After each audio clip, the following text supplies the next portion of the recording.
on today's Story Beat. So there I was in rehearsal with Felicia Rashad and Diane Carroll. And I frequently just had to sit there and pinch myself because I couldn't believe that, number one, I was even in the same room with these two divas, but certainly that I was directing them.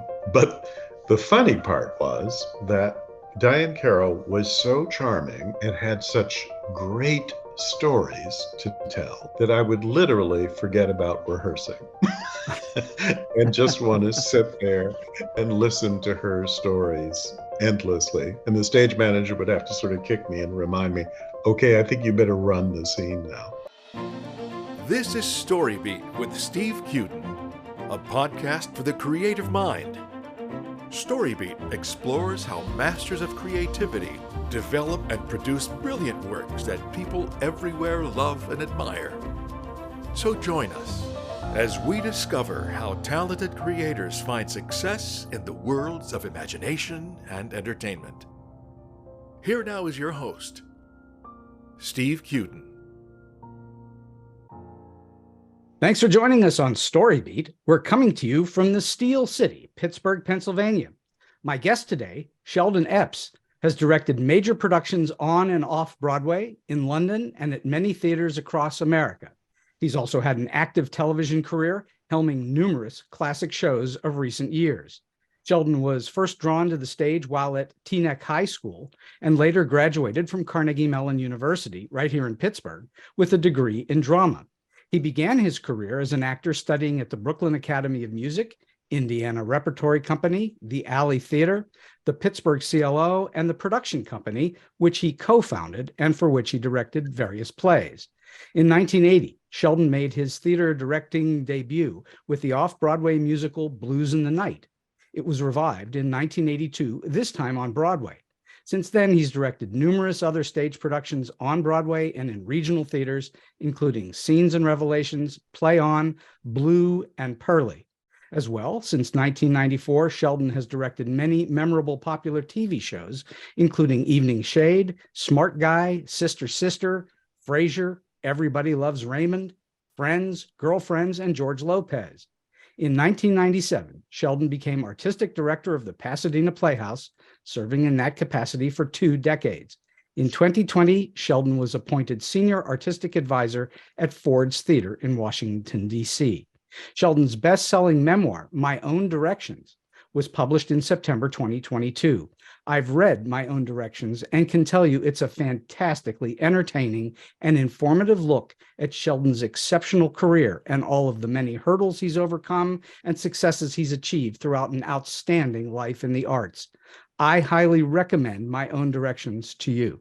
So for all those reasons and many more, it's a true honor for me to welcome the wonderfully multi-talented Sheldon Epps to StoryBeat today. Sheldon, welcome to the show.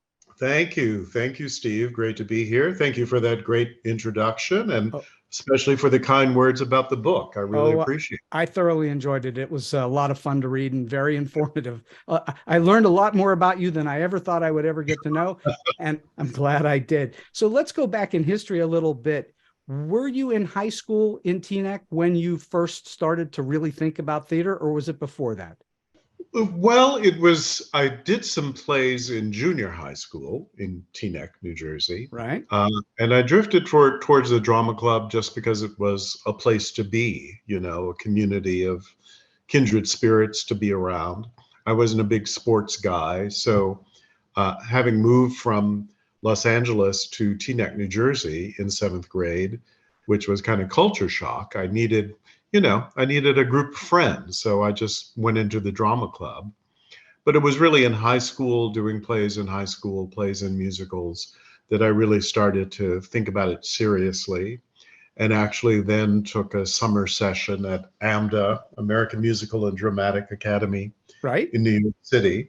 And that led me to really wanting to have a career as an actor and to right after that, applying to Carnegie Mellon University in your wonderful city and having the good luck to be accepted and being there for 4 years as an acting major. So who were your original influences? Who did you look to and say, wow, I really would like to have a career like so-and-so? Wow, that's an interesting question. I guess, I was a big musical theater fan. I saw Sammy Davis Jr. in a Broadway musical, Golden Oh, Boy. wow. And that, of course, was brilliant. So, I was such a fan of his. He was a remarkable entertainer. Leslie Uggams, I saw when I was, very young in Hallelujah Baby, never dreaming that I would later work with her several times. But those were the inspirations, I guess, seeing those Black musicals in particular on Broadway. I saw a lot of other shows, but it was seeing the musicals with a Black cast and seeing all those beautiful Black faces in those gorgeous costumes, really owning the stage and being in control and in power. That was a great inspiration for me because it made me believe that anything was possible. I think it's very interesting that you had the opportunity because, as many people know, it's not always been available to people to see Black actors and actresses in shows. And Right. especially you're talking about what, 30, 40 years ago or, Yeah. or Yeah. more. And so the fact that you saw that, I think that's phenomenal. Yeah, yeah. It was also, possible because those were the days when you could get a seat up in the balcony for $7. Now a seat even in the balcony costs you $150. You can't even get a bottle of water for $7. You're right. You're right. So that was, I lament the fact that ticket prices have become what they are, and that keeps young people from going to the theater, I think. How valuable was your education at CMU to your career in total? Incredibly valuable. Number one, the training itself, which was rigorous to say the least, very, very tough. It was a tough program to get through, tough program to stay in. That was an era when you had to be invited back every year. And so there was a lot of stress around that about whether, in fact, you were going to be asked to come back. Rigorous but great training, really wide ranging, all kind of different acting styles, voice, speech, movement, dance, all of those things. So the training was incredibly valuable, but even more valuable was the relationships that I formed with people that I've worked with since then. All of the people, or almost all of the people that I started my theater company that you mentioned, the production company, almost all of us were from Carnegie. There were 5 of us, and 4 of the people were from Carnegie, including Norman Renee, who Wow. was a very well-known, very successful director in his own right. And he was the one who encouraged me to become a director. So, yeah, my Carnegie connections really served me for my whole career. So do you think that being an actor first or being an actor at all is very vital for a director? I do. I do. When I speak to young directors and they ask me, what should I do? What kind of training should I get? I said, well, you can go and study directing. That's fine. But you must take acting classes. I think it's essential for a director to know what are the things that help actors to do what they do. How can you help them to be better? And how are you going to do that if you don't know the language? I compare it to somebody once asked George Balanchine, do you think you have to be a dancer first to become a great choreographer? And he just started laughing. And the interviewer said, well, why are you laughing? Is that a stupid question? He said, well, sort of. And the interviewer said, well, why is that? He said, well, if you'd never been a dancer, how would you know what to say? And I think that's very true of, In your career, have you ever worked with a director who didn't understand the language? And you don't need to name names. I'm just curious if you've had that experience. I have, I've had the experience of working with directors, even very brilliant people, who will go on at great length in rehearsals with concepts and comparisons and language and all of that. And at the end of, a 10-minute diatribe, you'll say, okay, well, but what do I do? How do I assimilate all of that into some kind of action that will be helpful? So it's not that they're not smart people, not brilliant people, but I do believe that the best directors are people who've either been actors or studied acting, so that they know the simple kind of linguistic things that help an actor to be better. So aside from directing, which obviously you've done quite a bit of, you've also done a lot of producing, and you've also done a certain amount of writing and acting as well. Do you have a thought as to what you call yourself or what you think of yourself? Is it one of those, or is it some big conglomeration? How do you think of yourself? I'm a fabulous factotum. No, I would say first and foremost, I'm a director. Mm-hmm. You're right that as an artistic director, I was also a producer, choosing a season, choosing the people who were going to be involved, helping to raise the money, putting all the pieces together to help other people do their work. And I love doing that. But at the center of my soul, I think I'm a director. And I've written, or really I've conceived theater pieces, but even in those cases, I've usually worked with another writer. I think the skill of being a playwright is a very, very specific, notable skill that I don't really have. So I've come up with ideas, but then I've usually connected with another writer.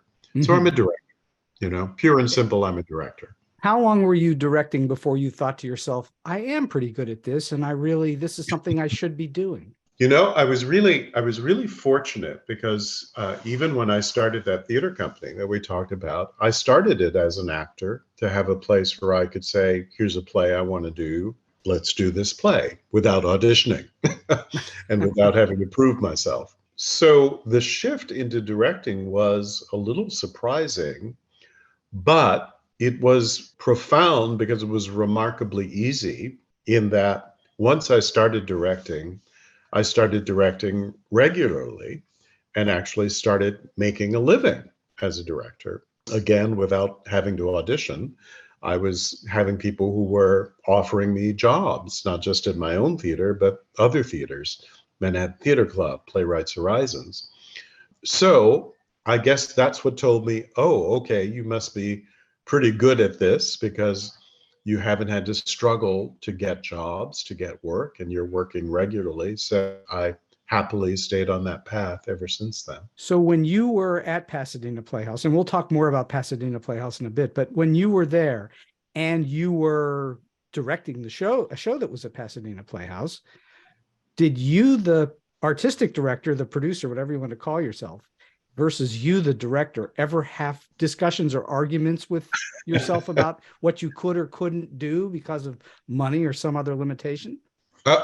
Certainly for that reason. Absolutely. I mean, both in terms of putting together a season or, for example, if I really wanted to direct a show, say Kiss Me Kate, which I did, and I had a very specific kind of concept for it, but it's a big show.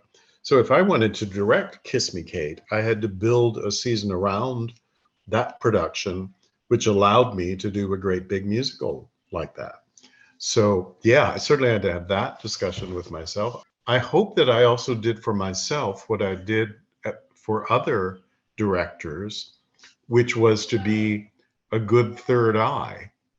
I quite deliberately would always have a run through, even of a show that I was directing, where I would say to myself in the morning, okay, I'm not the director of this show for this run through. I'm the artistic director who's going to see a show directed by this guy named Sheldon Epps. And I'm going to give him the same kind of notes and ask the same kind of questions that I would ask of anybody else. So yeah, it's interesting that you should ask that. Nobody ever has, but yes, I did do that. That is a testament to your honesty with yourself, which I think sometimes people aren't. And I think it's great that you have that.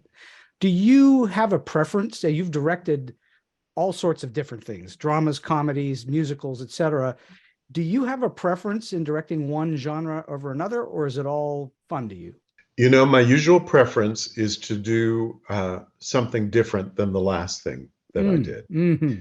So if I'm doing a play, I'll be longing to do a musical because I'll be thinking, oh my God, if there were only songs in this, it would be so good. Or, I can't wait I wish somebody would write an 11 o'clock number for this play. So, that would be taken care of.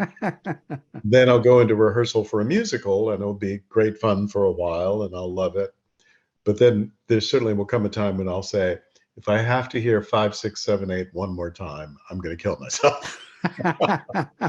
So then I'll be wishing, okay, let me just do a straight play and not have to deal with all the choreography and the dancers and the staging and all of that. It sounds to me like you, like me, have a maximum on boredom where you finally get to a boredom point and you go, I got to move on to the next thing.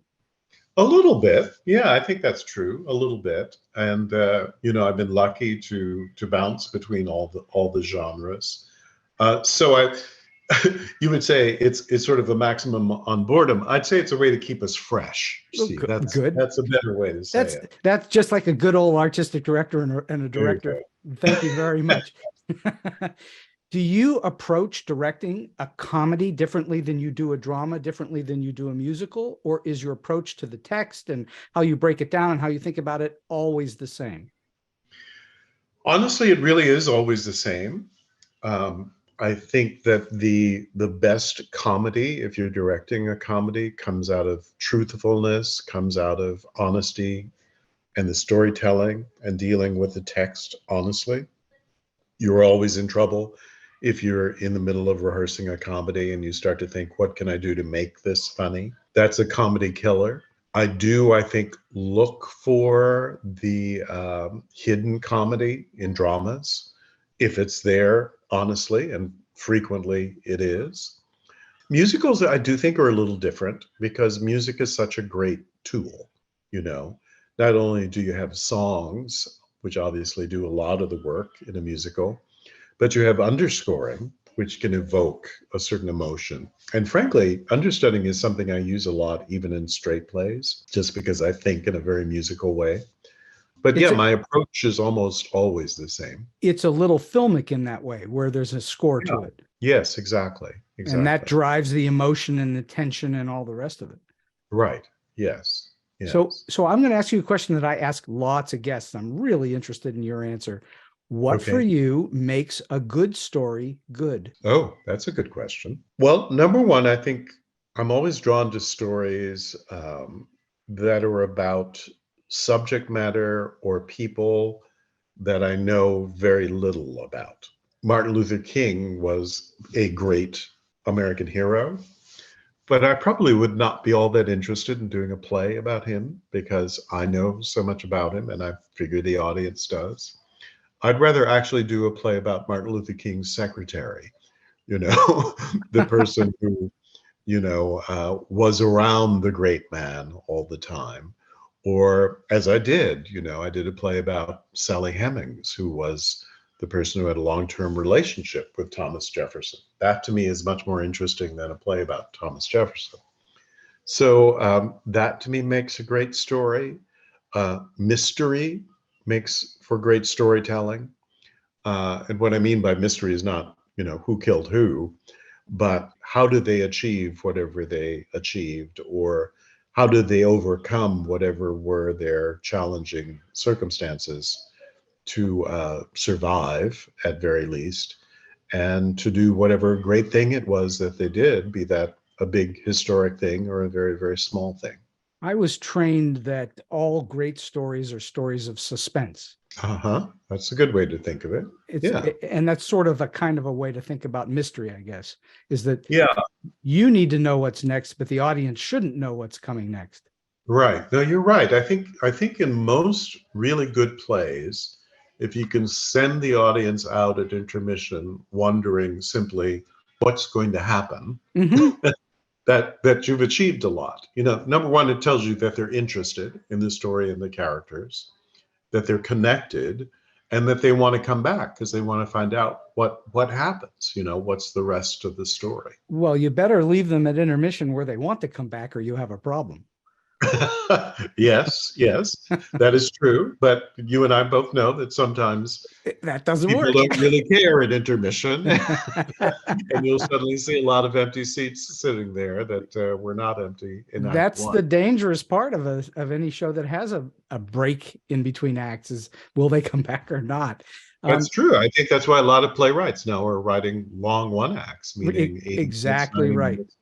eliminating intermission because there's no way for people to escape.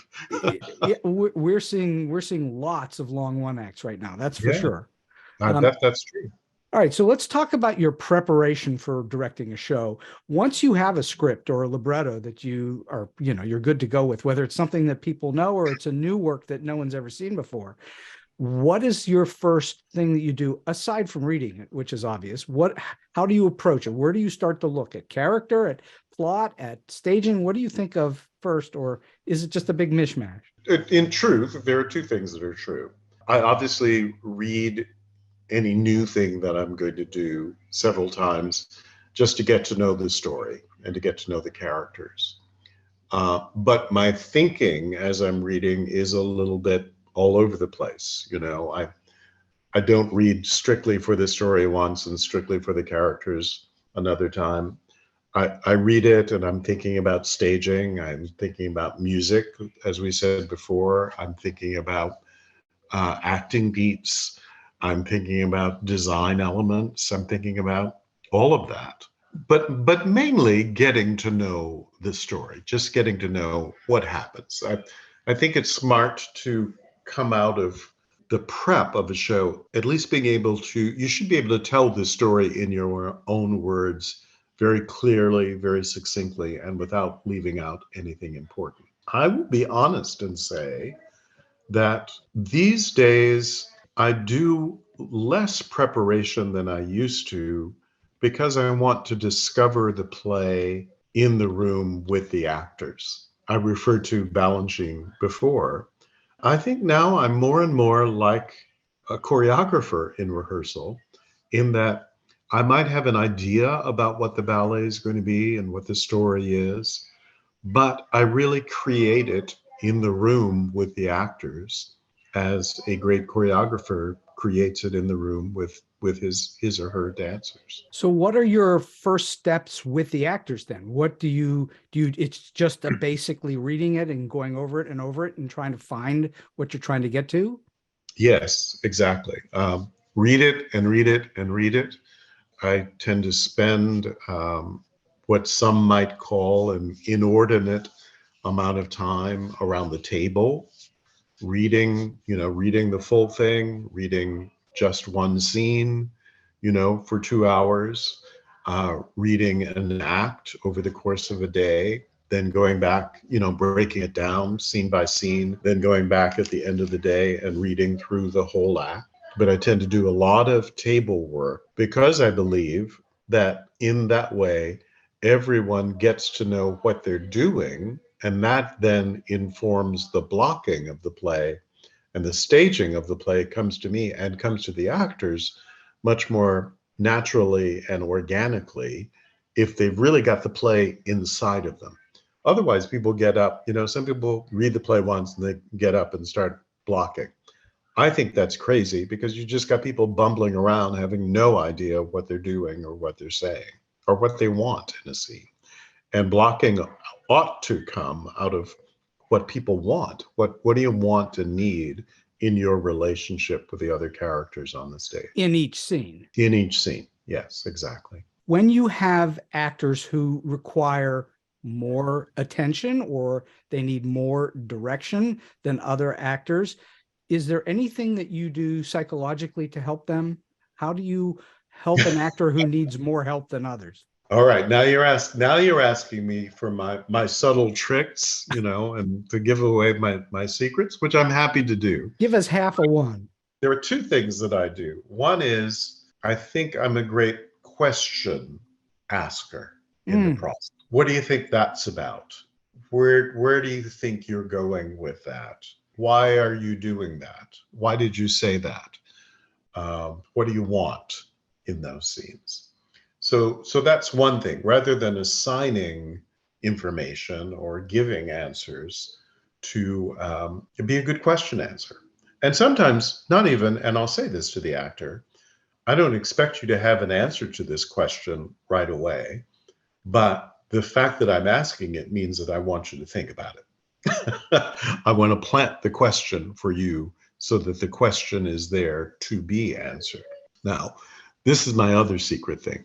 I always think it's wise to either really or falsely make the actor believe that every good idea is coming from them. I will sometimes, if an actor is completely lost, I will sometimes say to an actor, I see you have an instinct to do this. You should go with that instinct. And I will say that whether I've seen anything that's vaguely like that instinct or not. Because again, it's about planting the seed of something.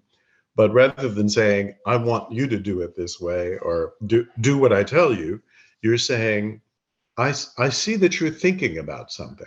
I'd like to give you permission to follow that instinct. Then they have ownership of the idea. Then they feel that it's coming from them.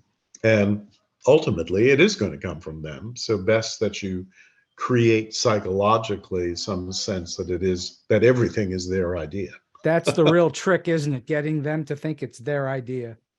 Absolutely. One of the great professors I had at UCLA when I was at school there used to say that one of the tricks to being, or secrets to being, a very good teacher is that you know the right questions to ask. Yes, I think that's very true. As I said, it's important to ask the right questions. And it's also important to be patient with not getting an answer. Frankly, it's also important to not always feel like you have to supply an answer. If you as the director are asked a question, a lot of times you'll see directors just sort of come up with something so that everybody thinks they have an answer to everything. I think it's perfectly all right to say, that's a really good question. I don't know yet. Let me think about that. Mm-hmm, mm-hmm. Let me come back to you and try to give you an honest answer to that. Or let's try to figure it out together. You don't always have to talk for the sake of talking without really having something profound to say. You have also worked with, as an artistic director and as a producer at the Pasadena Playhouse and so on, with different directors over the years. Yes.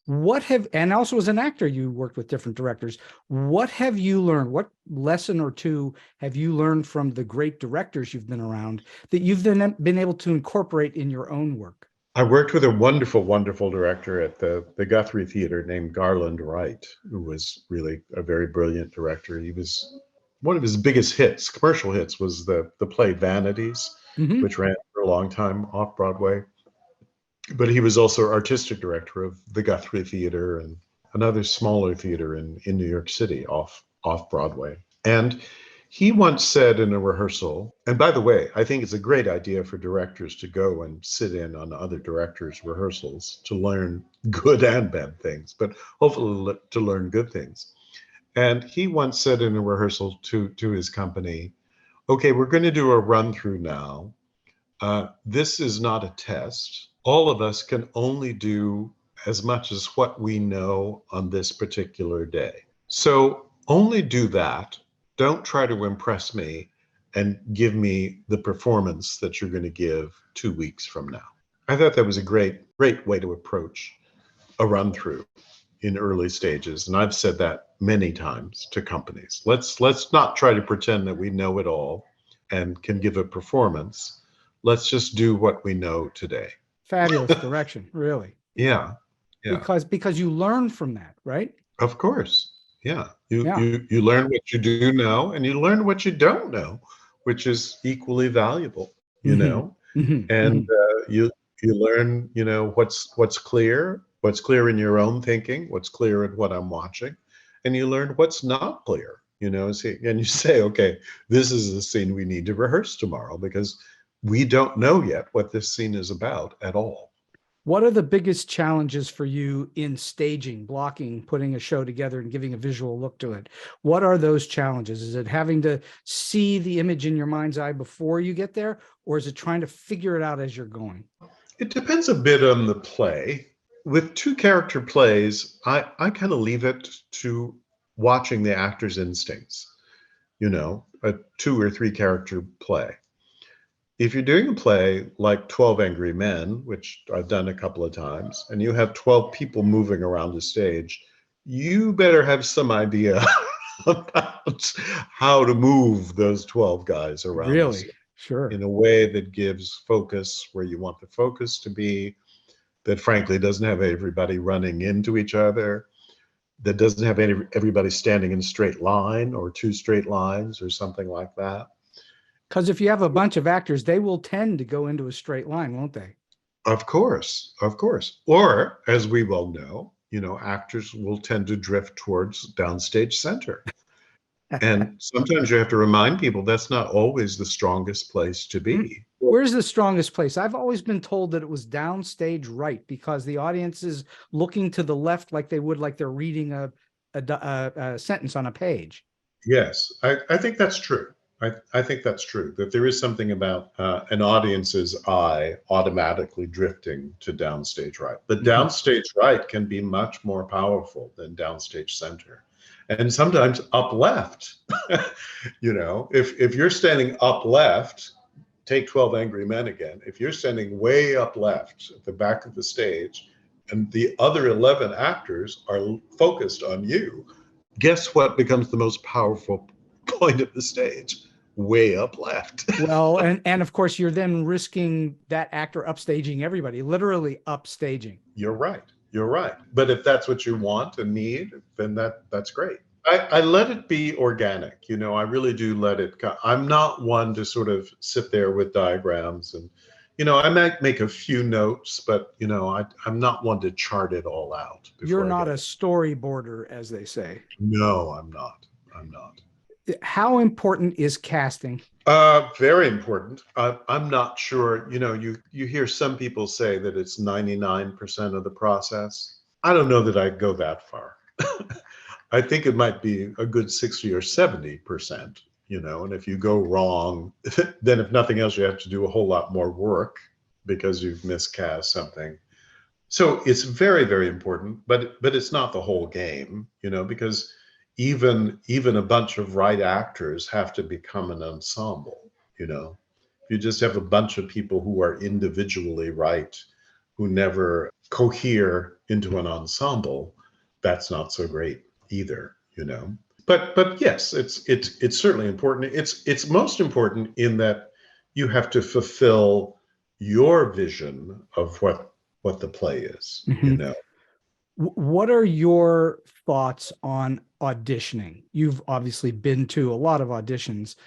What are your thoughts? What would help actors to understand this is a better way to get cast? Because you've seen actors do the wrong stuff in an audition. Yeah.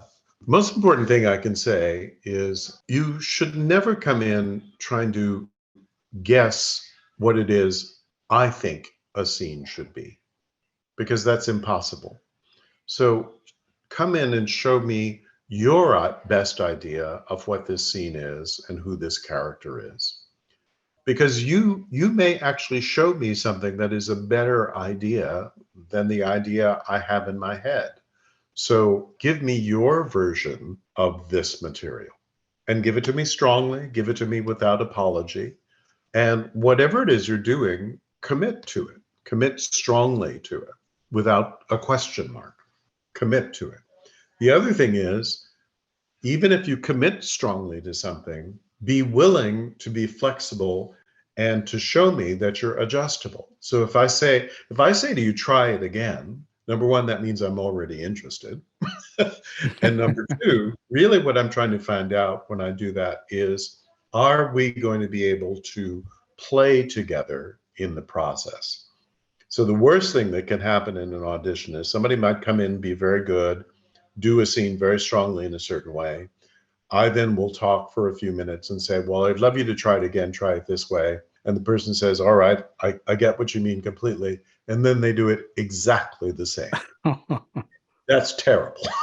So even if you don't agree with the adjustment I give you, go for it, dive into it, because I may just be testing our ability to speak a common language, Well, that's why you're called a director. Yes, exactly. Right. I want it over there, not over here. Exactly right. You have also done a fairly significant amount of TV work. Yes. All of it comedies, right? Yes, that's true. All of it comedies. What is the difference for you in directing a TV show as opposed to the theater. Clearly, it's in a much shorter form. And so what's the big challenges and what are the big differences for you in directing TV versus stage? Mainly that it's much, much faster. The process is much faster. When you do a Frasier episode of Friends, Girlfriends, George Lopez show, that is a 5-day process from beginning to end. From sitting down to do the table read on the first day to rehearsing for 3 days, having one camera blocking day, another camera blocking refresh day, and then you shoot it. Used to be in front of an audience, but now you still shoot it with or without an audience on the 4th and 5th days. That's really fast. So I would say that the process is very much the same in terms of truth telling and trying to get at what the story is and what makes sense in the story. But it is much more result oriented. The great thing about rehearsing a play is you have time, you have kind of a leisurely process in which you can explore more slowly. You can go in a wrong direction. You can try something. Television is about results. When you're doing single camera, it's really about result, in that you rehearse it once, you give a few notes, actors go away, put some makeup on, then you start to shoot it, and you might adjust it as you're shooting, but, they are there to give you the scene. And there is a big difference in TV, especially on an established, mature show, like on a Friends or something that's been around a while. The actors know their characters probably a lot better than you'll ever know. That's true. And if you're smart, you recognize that, and you would not go into the 5th year of Frasier trying to tell Kelsey Grammer who Frasier is, or trying to tell David Hyde Pierce who Niles is. They know those characters. You're just there really to help them when and if they get into trouble or they have a question or there's an issue or something is confusing. And ultimately, even with wonderful actors with a wonderful script like a Frasier, usually there is a problem when they need somebody to be watching to help figure something out. So be patient and wait for your opportunity to be brilliant, but don't try to prove to them that you know more about the show than they do. All right, so let's talk about the Pasadena Playhouse for a little bit, because that's a huge part of your life and career. How important, we'll go back further than that though, how important was your time working at the Old Globe and then the Alley Theater to helping you become effective at the Pasadena Playhouse? I call my 4 years at the Old Globe, working with Jack O'Brien, who was the artistic director at the time, I call that my graduate school training in the art of artistic direction. Thank God I had it. And I would recommend that to anybody who wants to be an artistic director. Try to go and work at a theater to get to know really what the job is. What does it take, not just to direct plays and choose a season, but to be the leader of the theater, which is an entirely different craft. And I don't know how I could have become a successful artistic director if I had not had that opportunity, if I had not had that graduate school training. And I think a lot of people fail in those jobs because they take them thinking, oh, this will be fun, this will be great. But they really don't know what the job is, and they don't know all that's involved. And they don't want the burdens of leadership. They think, oh, I'm going to choose some plays and direct some plays. That's really a small percentage of the job. I would think it would be. And you gotta be prepared for a whole lot beyond that. So having had the opportunity to be in a big theater for 4 years before going to Pasadena Playhouse was invaluable to me. Mm-hmm. Give us a sense of a great lesson that Jack O'Brien taught you along the way. Well, many, certainly many about the rehearsal process, but going to the idea of leadership of a company, Jack taught me not so much by saying it to me, but by watching him. It's really important to make every person in the theater, everybody on the staff, feel valuable to the process. Mm-hmm. From the big stars of the plays, to the designers, to the people who work in the office, to the janitor and the cleaning people. This is your theater as much as it is mine, and we are all in this together. It genuinely takes a village, and whatever you do in this theater is equally important to what I do as artistic director. And I want to respect you for that. I want to honor you for that. And I want you to know that I really appreciate all that you do. That's important to me.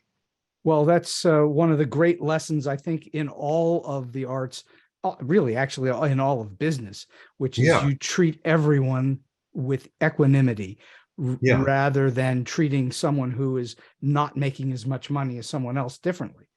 Right. I would say I've applied that lesson to, my work in TV and film as well. I work very hard to make it clear that the crew is as important as the actors, because I've been on sets where there's been that divide, where it's the actors and the talent, the creative people over here and everybody else over there. And it's not as good. What you have to do is to create a spirit in a company or on a set that makes everybody want to help you have your vision come true. But I think most people think of artistic directors as being creatives, just what you were alluding to before, that people that want to take the job because they think they're going to direct and pick plays, but it's much more. There's a certain amount of the business aspect of the business that you have to dig into and understand. You, I'm going to assume, didn't get that education at CMU. You had to get it in the real world. Yes, absolutely. Well, to a certain degree, I got it in my early days running that tiny little theater off-Broadway that I mentioned before, the production company. I've often said every theater, large or small, has kind of the same issues. It's just a matter of where the decimal point is. So is it a $500,000 problem? Is it a $50,000 problem? Or is it a $5,000 problem? Problem is the same. Solving the problem has a different decimal point placement. So my first exposure to running a theater was at the production company, where I learned about raising money, marketing, subscriptions, selling tickets, keeping the theater clean, hiring a staff, hiring designers, hiring actors, directors, all of that. Fundraising, absolutely. As Zelda Fitzchandler of Arena Stage said, art is wonderful, but you can't create art dead. Meaning, if you don't get out there and raise the money to keep the theater alive, the art stops. So again, being at the Old Globe was really my education in all of those things. Getting to go to board meetings, getting to go to marketing meetings, development meetings, all of that stuff was incredibly valuable. How many shows did you work on at the Pasadena Playhouse that eventually went on to Broadway? There were half a dozen or so, weren't there? I think that's true. Sister Act, probably the most successful. I've had Sherry Steinkellner on this show. Have you? Yes. Yeah. And I've had Randy Johnson on this show, who wrote and directed A Night with Janis Joplin. Janis Joplin show, yes. It's great with a show like Sister Act that all these years later, must be, I guess, 18, 19 years later, to read about a production, number one, here in the States, but, a production in Africa or a production in Australia or something, and realize, that show started at Pasadena Playhouse. And I'm sure it was very gratifying for you when a show would go on and have a greater life. Oh, absolutely. Absolutely. Baby It's You, for example, was another show that we started at the Playhouse and went to Broadway, and then to see Beth Level, nominated for a Tony Award was wonderful, and a lot of off-Broadway stuff as well. But, equally as thrilling is to start something that then has a life in other theaters, whether it's on Broadway or not. Exactly. Just the fact that you've nurtured something that goes on to have any kind of a life beyond the first production is terrific. Because as you know well, when you start those things, you never know whether they're going to succeed or not. You never know. And I always advise people not to think about that. Those things that had Broadway on their mind from the beginning, you can't think about Broadway in the process of doing it at Pasadena Playhouse or Pittsburgh Public Theater. You've got to focus on getting it right for this audience in this production. So I've been having the most marvelous conversation with Sheldon Epps, and I'm wondering if you can share with us, in all of your great experiences, do you have a story that you can share that's either weird, strange, quirky, offbeat, or just plain funny? I do. I had the really divine experience of doing a production of a play called Blue by Charles Randolph Wright. And I'd done the play first at Arena Stage in Washington, and then at the Roundabouts Off-Broadway Theater in New York with Felicia Rashad, who was wonderful. But then when we did it at Pasadena Playhouse, through a number of circumstances, Felicia Rashad did it again. But the big supporting role in the play, an older woman, was suddenly played by Diane Carroll, of all people.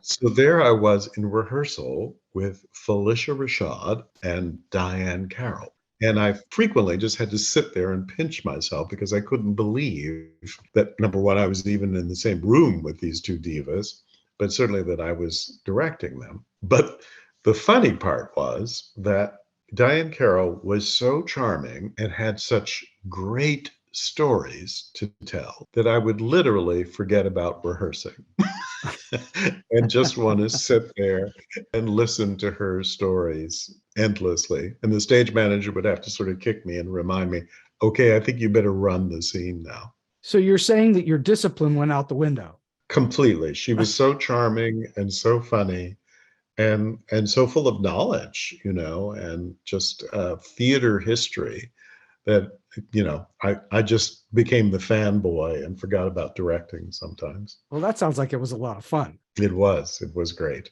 And did they take your direction? Were they good at adjusting to what you wanted them to do? Yes. I mean, I think one of the big lessons I've learned is, if you're lucky enough to direct a star, like those two, like Lawrence Fishburne, Angela Bassett, you gotta put stardom out of your head. They're actors, and you've got to treat them as you would any actor. Respect them and honor what they've done, and be grateful that they're there to work with you. But you can't direct somebody awestruck. that sort of doesn't work. You can be in awe, but you can't be so awestruck that you don't have any perspective. It took me a little while to understand that stars were actually human. Right. And by the way, in their humanity, need help. Exactly. Just because somebody's a star does not mean that they, don't occasionally need help with something, or go down a wrong road, or just get lost. Stars, just like everybody else, need direction. Art is not a game of perfect. No. Perfect, they say, is the enemy of art, actually. I think that's right. Last question for you today, Sheldon. You've already given us just an enormous amount of really excellent advice, but I'm wondering if you have a single solid piece of advice or a tip that you can lend to those that are starting out in the business, or maybe they're in a little bit and trying to get to the next level. Yeah, I think I've talked about a couple of those things, but I would say, and I wish that I had said this more often to myself early in my career, patience is one of the most valuable gifts that you can give to yourself. Be patient. Be patient and allow things to happen in the time that they should happen. Everybody's in a rush to become an overnight success, but maybe overnight successes take years to actually make and make truly. And then something that we sort of brushed on before, that I would say to young directors, is that it is as important or more important to learn how to listen as it is to learn how to talk. If you want to be a great director, one of the most important gifts that you must develop is the ability to listen very carefully, to not fill the room with your own voice, but to know that sometimes silence is important, and sometimes just being a great listener is the best thing that you can do for a rehearsal process. That is a powerful piece of advice. That really is, because most people want to fill the void. Exactly. And I was probably that way at one point, as I said, always having to have an answer immediately, whether I understood the question or not, always trying to fill the space, or talking too much, or missing whatever was valuable that's going on in the room or on the set because I wasn't listening carefully enough. I was thinking about the next thing I was going to say. And you can't really listen when you're thinking about the next thing you're going to say. I go through that every week on this show. Yeah, no, I mean, it's a tricky thing about interviewing. And I've had interviews, not this one, of course. Well, thank you. But I've had interviews where it's very clear to me that the person simply hasn't been listening at all. They're just moving on to their next question. And it's really important to listen both. And isn't that really the actor's game, is that the better listeners tend to be better actors? Absolutely. Talking and listening. Talking and listening. You always know an actor on stage is not in the game when you can tell they're not listening to what's happening to everything else. That's right. Or when their behavior, even brilliant on its own, has nothing to do with what is coming from the other actors. When they're sort of in the play, in the scene, in the moment, and maybe doing something that they think is wonderful, but it has no relationship or no context to what just happened in the moment before.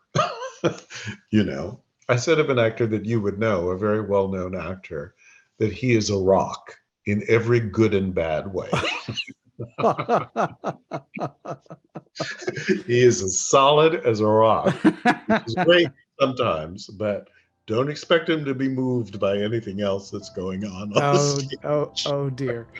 Sheldon Epps, this has been so much fun for me, and I've really thoroughly enjoyed talking to you today. And for everyone listening out there, the book is called My Own Directions. It's by Sheldon Epps. I highly recommend that you go out and get the book and read it if you want to know what it's like to have a very compelling and interesting and successful career in the theater and TV and beyond as a human being.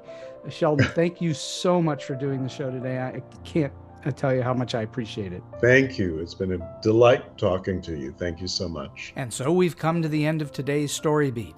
If you like this episode, won't you please take a moment to give us a comment, rating, or review on whatever app or platform you're listening to. Your support helps us bring more great Story Beat episodes to you. StoryBeat is available on all major podcast apps and platforms, including Apple Podcasts, YouTube, Spotify, iHeartRadio, Stitcher, TuneIn, and many others. Until next time, I'm Steve Cuden, and may all your stories be unforgettable.